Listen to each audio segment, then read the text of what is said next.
Now let's bring in Facing South Florida host Jim DeFede. And Jim, you spoke to the mayor this morning. What does he have to say about this controversy?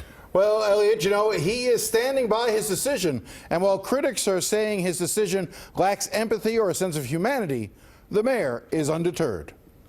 You had a policy up until 2014. In 2014, you said, and you put the number at over $600,000 that was being cost to the county.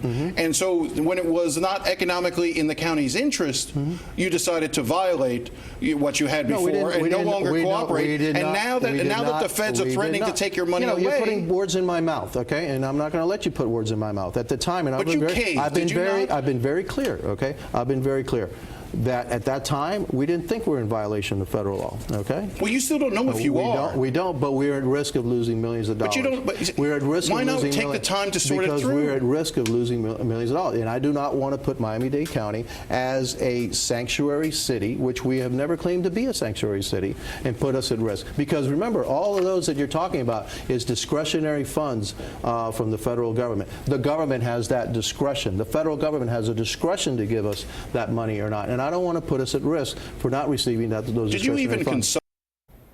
Now, Jim, other big city mayors have not done this. A lot of people feel that Mayor Jimenez has caved in. I think the strongest criticism you can level at Mayor Jimenez is that this seems premature. We don't have a clear definition of who are sanctuary cities, what the criteria are. The Attorney General hasn't even been approved. Other cities, as you said, from everywhere from Boston to Seattle across the country are contemplating lawsuits. We're not even clear if the order itself is constitutional. And one of the biggest problems that you're seeing in this is just the rush to get this done. You know, there are other communities who say they're willing to detain people if you bring a valid court order.